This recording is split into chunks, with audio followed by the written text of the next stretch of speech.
जोंनि एसबि गोजौसिन गेजेरारि फरायसालि फरायसा फरायसुलिफोरनि जि फोसावनाय हाबा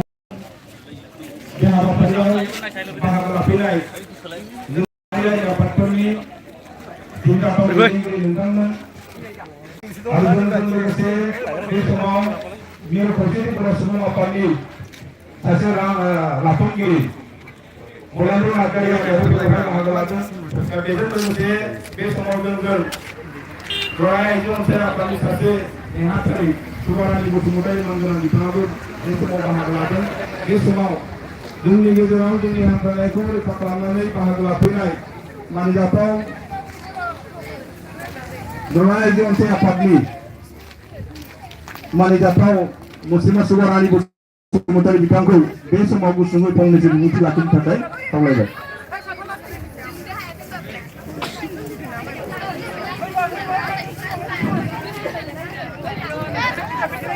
खुलुमबाय। धेमाजि जिल्ला खौसेथि बर' सुबुं आफादनि बानजायनायजों दिनै सानजारि नोगोर सोलोंसाफारिनि एसपि बड' जौसिन गेजेरारि फरायसालिनि बे लांगोनायाव लानाय हाबाफारि फोरोंगिरिनि आंखालनि जेंनाखौ सुस्रांनायनि थाखाय दाबि लानानै लानाय बे हाबाफारिखौ दैदेननाय बे आफादनिनो खौसेथि बर' सुबुं आफादनि जिल्लानि मानगोनां आफादगिरि गाहाय नेहाथारिजों लोगोसे गासै बिबानगिरि नोंथांमोन खौसेथि बर' सुबुं आफादनिनो मिरु आफादनि बिबानगिरि नोंथांमोनजों लोगोसे बेवहाय बाहागो लानो हानाय जोंनि बर'नि गुबुन गुबुन माहारियारि आफादफोरनि जिल्ला आफाद मिरु आफाद কাৰ্যসূচীত যে আমাৰ এডুকেশ্যন যি ছেক্টৰ এডুকেশ্যন যি ছেক্টৰত যে আমাৰ বড়ো মাধ্যমৰ যিবিলাক স্কুল আছে বড়ো মাধ্যমৰ স্কুলবিলাকত যিহেতু বড়ো আননয়িং টিচাৰ যিহেতু সোমাইছে তেওঁলোকক আঁতৰাই পেলাই যে আমাৰ বড়ো টিচাৰ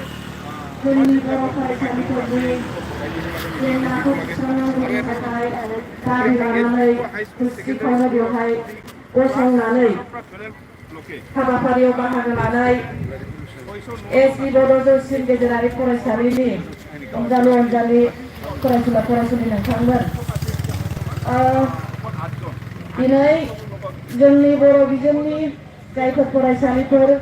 बे फरायसालिफोरा गोबां जेंनाजों मोगा मोगि जानांगासिनो दङ जायनि जाहोनाव दिनै जोंनि बर' बिजोङा समजों लोगोसे आवगायनांगौआ खम जालांगासिनो दङ गोबां जेंना दङ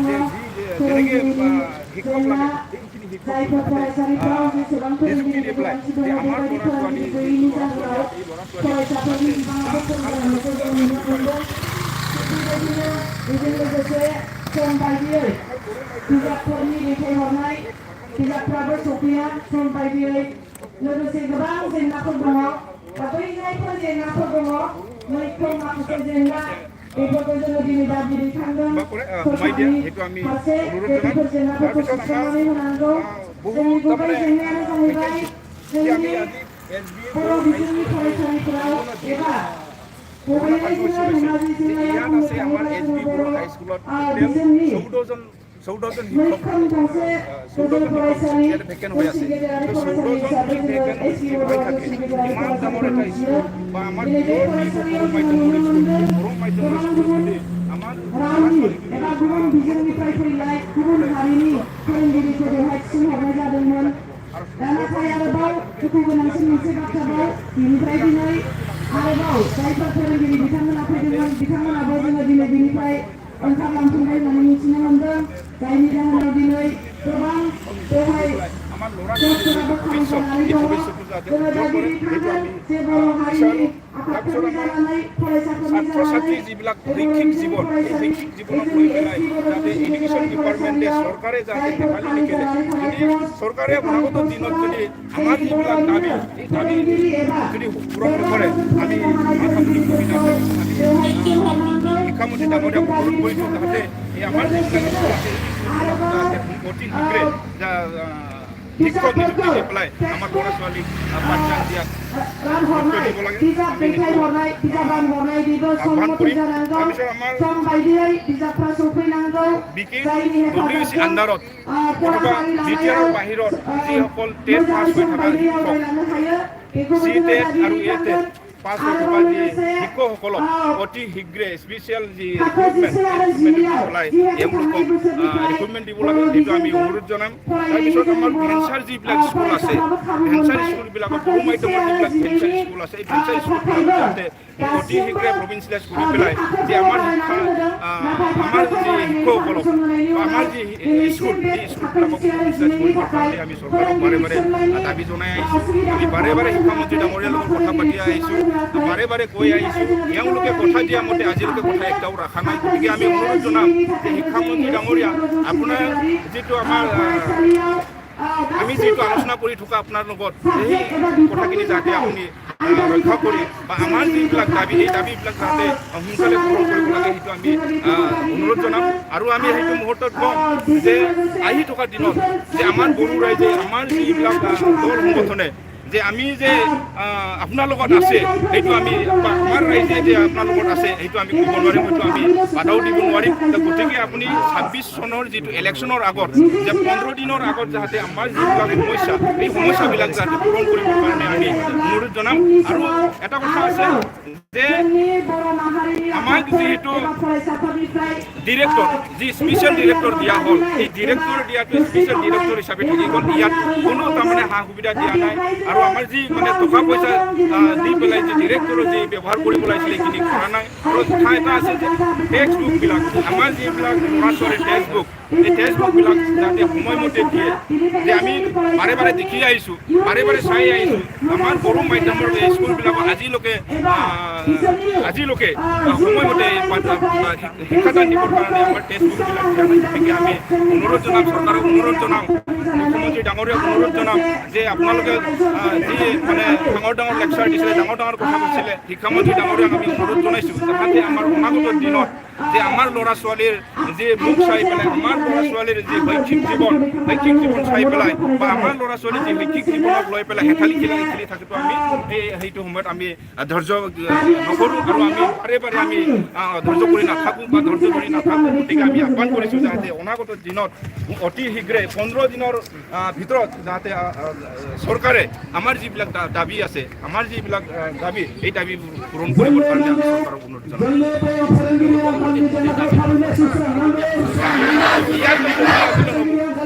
আমিতো বাৰে বাৰে কৈ আহিছোঁ, বাৰে বাৰে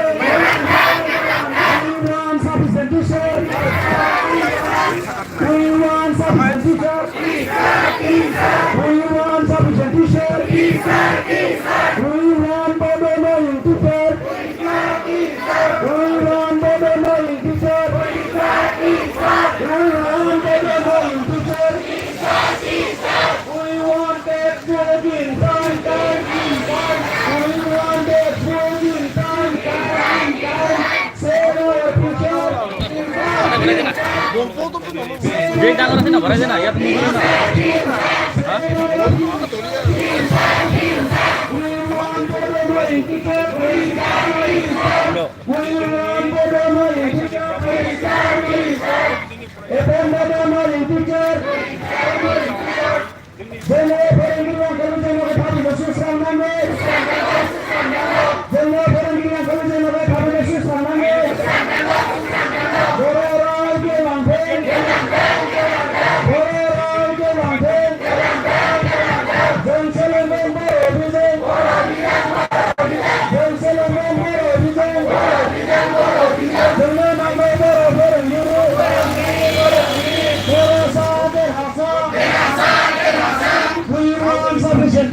Peace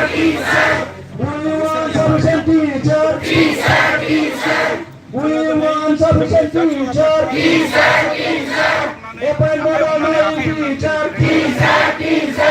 Appoint model teacher. Jono forengian kali jangan pamina susrang nando. Jono forengian kali jangan pamina susrang nando. Orang gelangkan.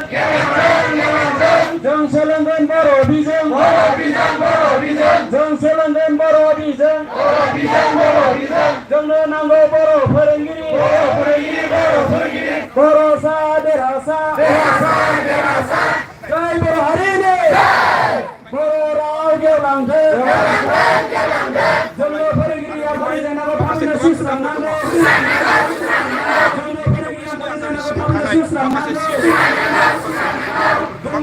Saya bareng di dari sorkara pun dengan spesial dikumpulkan dengan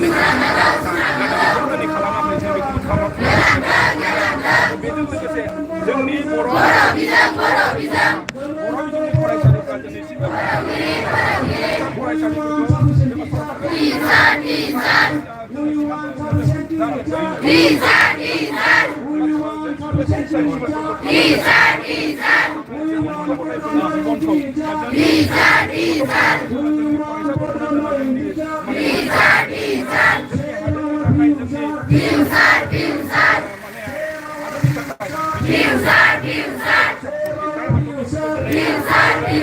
अबस्थायाव जाय पियर बर' मिडियामनि फरायसालि बे बर' मिडियामनि फरायसालियाव दिनै बेसेबांबा बुरजा माने बर' राव रोङै फोरोंगिरिफोर दङ बै बर' रोङै फोरोंगिरिफोरखौ लानानै जोंनि फरायसा फरायसुलिफोरा दिनै बोरैहाय माने गुणगत हिक्का गोनां सोलोंथाइ लादों दा बेखौ जों नोजोर बोयोब्ला जों सानदों सरकारा एडुकेसन डिपार्टमेन्टखौ जों सानदों जे जोंनि बर' बिजोंनि फरायसालिफोरखौ बुथारनायनि अनगा जेबो नङा जोंबो दिनै जेरैनो जिरायनानै थाया जुदि जोंनि दाबिफोरखौ जुदि फैबाय थानाय समाव जुदि मानियाबा जों बेनिख्रुइ बांसिन आन्दलन खालामगोन जों बेखौ जोंनि जे हिक्का मन्त्रि सोलोंथाइ मन्त्रि जों बेखौ खावलायगोन आरो मोनसे खोथाखौ बे समाव आं बुंगोन खबरदार सोलोंथाइ मन्त्रि नोंथांनि जे 26 सनाव जे बिधान सभानि इलेक्सन जानो दङ दा बिनि सिगां जोंनि डिमान्डफोरखौ जुदि मावफुंनानै होआबा जे जोंनि बर' रायजो राजाफ्रा जोंनि आइ आफाफ्रा जे नोंथांजों दङ जों बेखौ माब्लाबा बादा होनो हानाय नङा दा बेखौ नोंथाङा जोंखौ दाय होनो मोननाय नङा जोङो बे समाव नोंथांनो खावलायगोन जे जोंनि दाबिफोरखौ जाहाथे बे गोख्रैनो 26 जननि सिगां जाहाथे मावफुंनानै होयो जोङो बेखौ खावलायगोन बेजों लोगोसे जे दिनै सरकारा होनाय जे बर' डिपार्टमेन्टनि डिरेक्टर बे डिरेक्टराथ' डिरेक्टर हिसाबैनो थाबाय दिनै रां होनानै दिनै डिरेक्टर खामानि मावनो होआखै नांगौ बायदि जोंनि फरायसाफोरनो टेक्स्ट बुकनि आंखाल दे इमान गिदिर मोनसे सरकार आरो जाय सरकारखौ जोङो सानदों जे आरो जोंनि फरायसाफोरखौ लानानै फरायसाफोरनि जिबनखौ लानानै जे जोङो माब्लाबाबो ओंखाम ओंख्रि गेलेनायखौ जों लुबैनाय नङा आरो जाय फरायसाफोरानो जोंनि हादोरनि जोंनि जायगानि जिहेतु फिउचार बे फिउचारखौ नायनानै गथ'फोरनि इयुनखौ नायनानै जाहाथे जोङो सोलोंथाइ मन्त्रि आरो जोङो जोंनि मुख्यमन्त्रि डक्टर हिमन्त बिश्व शर्मा बिथांखौ जों खावलायगोन जाहाथे फैबाय थानाय समाव 26नि सिगां जोंनि जे डिमान्डफोर बे डिमान्डखौ मावफुंना होनो थाखाय जों सरकारखौ खावलायगोन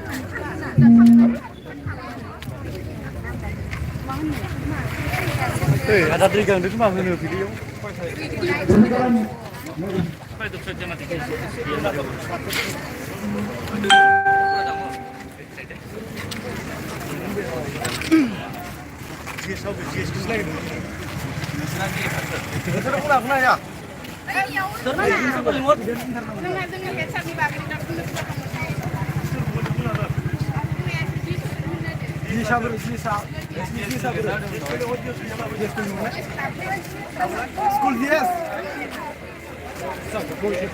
Sekitar mulai, GS kau silang labelai,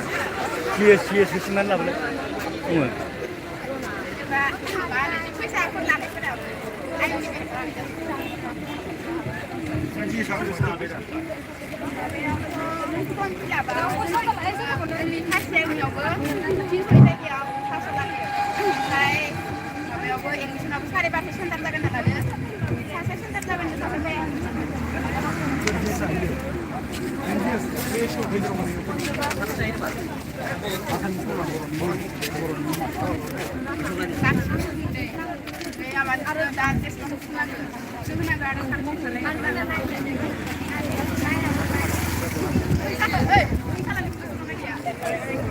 Ada kan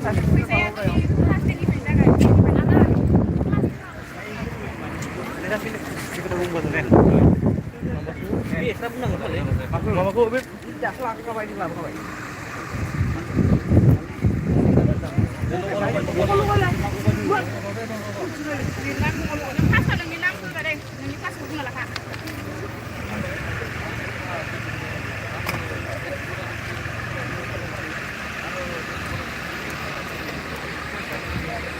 Yang दिनैनि बे जों सिगांनाय हाबाफारियानो जादों जोंनि फरायसालियाव नांगौ बायदि बर' फोरोंगिरि गैया आरो जोंनि फरायसालियाव फोरोंगिरिखौ हरो नाथाय जोंनो आसामिस मिडियामनि फोरोंगिरि हरो जुदि जोंनि फरायसालियाव आसामिस मिडियामनि फोरोंगिरि हरोब्ला जों फरायसाफोरा मोजाङै सोलोंथाइ लानो हाया बेनिखायनो जोंनि फरायसालियाव बर' फोरोंगिरि नांगौ आरो 11 आरो 12 थाखोआव जोंनि फरायसालियाव नांगौ बायदि आयदानि फोरोंगिरि गैया बेनिखायनो जोंनि फरायसालियाव 11 आरो 12 थाखोनि थाखाय आयदानि फोरोंगिरि नांगौ आरो जोंनि फरायसालियाव फरा बिजाब नांगौ बायदि हराखै जोङो जोंनि फरायसालियाव 10 थाखोआव दासिमबो बिगियान आयदानि बिजाबखौ हरनाय जायाखै बेनिखायनो जोंनि फरायसालियाव बिगियान आयदाखौ थाबैनो नांगौ आरो बुहुमखौरां जिअ'ग्राफि आयदानि थाखाय फोरोंगिरिबो गैया आरो बिजाबाबो मोजाङै मोनाखै बेनि थाखायनो बिजाबखौबो फोरोंगिरि गासैखौबो जोंनो थाबैनो नांगौ आरो जुदि बेफोरबायदिखौ जोंनो थाबैनो हराब्ला जोंनि 10 थाखो 12 थाखो बिसोरो एग्जाम आनजाद होनायाव उसुबिदा जागोन बेनि थाखायनो फोरोंगिरि आरो बिजाब बेखौ जोंनो थाबैनो नांगौ दायो आङो बेखौनो खावलायनो सानदोंदि जोंनि आसामनि गिबि मन्थ्रि बिनिसिम खावलायोदि जोंनि फरायसालियाव बर' फोरोंगिरिखौ थोजासे नांगौ आरो बिजाबखौ सम बायदियै हरनांगौ ओरैनो मा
maintain ko sa tukman ko.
Mama,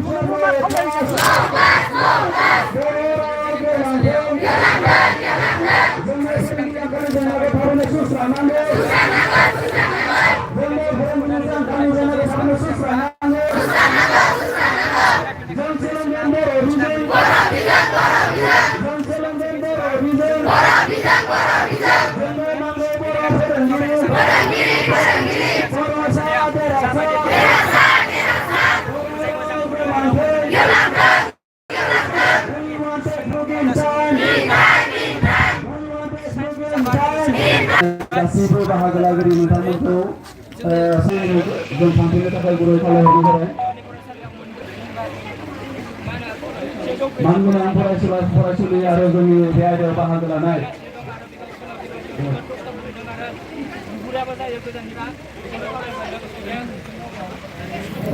दान्दिसे थाथ'नो थाखाय खावलायनायनिफ्राय नोंथांमोना दान्दिसे थाथ'बाव।